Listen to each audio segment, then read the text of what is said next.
Il y a quelques jours, je suis tombé sur cette vidéo d'archives.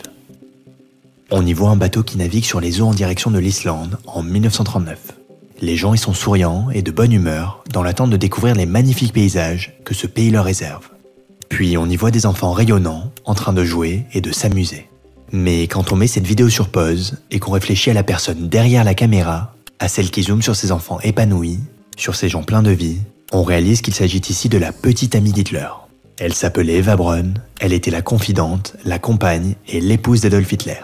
C'était d'ailleurs la seule personne qui pouvait l'appeler par son prénom et celle qui a croqué dans une capsule de cyanure à ses côtés lorsqu'ils ont mis fin à leur jour ensemble dans un bunker à Berlin, tandis que les soviétiques encerclaient la ville. Oh, et ces images ont été tournées à l'été 1939, quelques semaines seulement avant qu'Hitler n'envahisse la Pologne, déclenchant ainsi la guerre la plus meurtrière de l'histoire. Mais qui était donc cette fameuse Eva Braun ? Pourquoi voyageait-elle en Islande ? Et surtout, quel rôle l'Islande jouait-elle dans les plans d'Hitler pour la conquête de l'Europe et du monde ?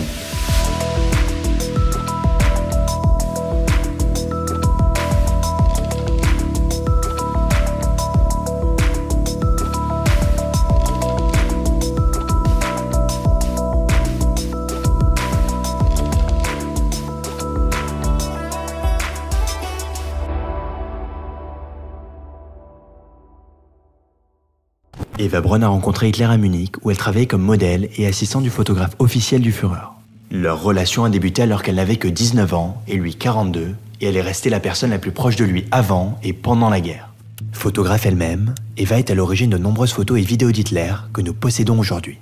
Mais Hitler, grand stratège en communication, voulait à tout prix garder leur relation secrète, affirmant en répétition qu'il était marié à l'Allemagne. Bref, nous sommes à l'été 1939. Hitler est à moins de 2 mois d'envahir la Pologne et de déclencher la Seconde Guerre mondiale.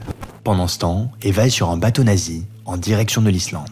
Elle visite et filme de nombreux sites touristiques, y compris des geysers, des sources d'eau chaude, des glaciers, tout en passant par la capitale, Reykjavik, pour y découvrir sa population.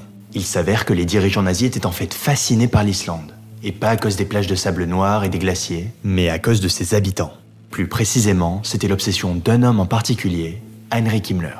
Le chef de la SS, créateur de la Gestapo et architecte de l'Holocauste. Il était celui qui aimait le plus l'Islande. Il adorait les légendes vikings, mais vous l'aurez compris, il avait surtout une obsession malsaine pour le fait que tout le pays était peuplé d'hommes blancs, blonds et aux yeux bleus. Dans l'esprit d'Himmler, les Islandais représentaient la race nordique pure et seraient donc réceptifs aux idéologies prônées par les nazis. Une fois au pouvoir, les nazis se sont donc tournés vers l'Islande. Ils achètent un appartement dans Reykjavik pour établir un consulat et mettent à sa tête un dénommé Werner Gerlach. Sa mission était simple, rallier la population islandaise, perçue comme racialement pure, aux idéologies nazies.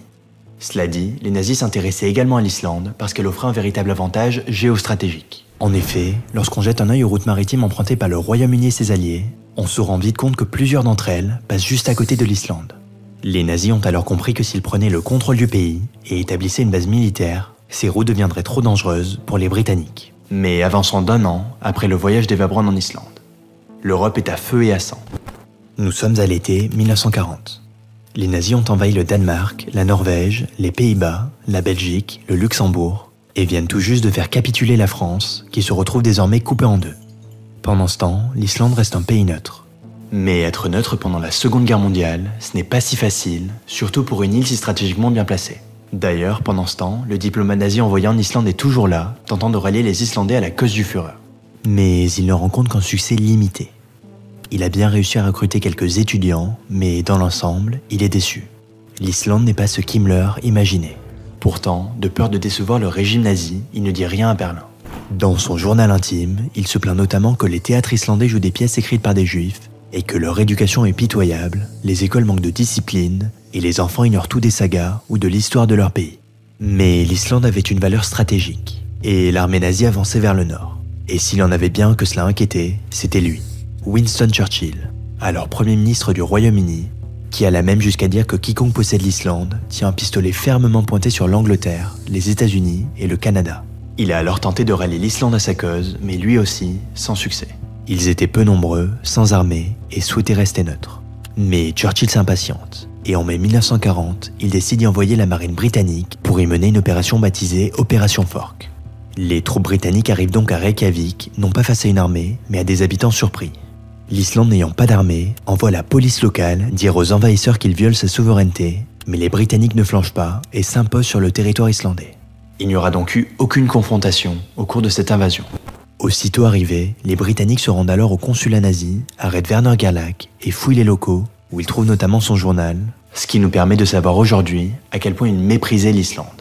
Transféré peu après sous l'autorité américaine en juillet 1941, et ce jusqu'à la fin de la Seconde Guerre mondiale, l'Islande votera par la suite à 97% en faveur de son indépendance totale du Danemark.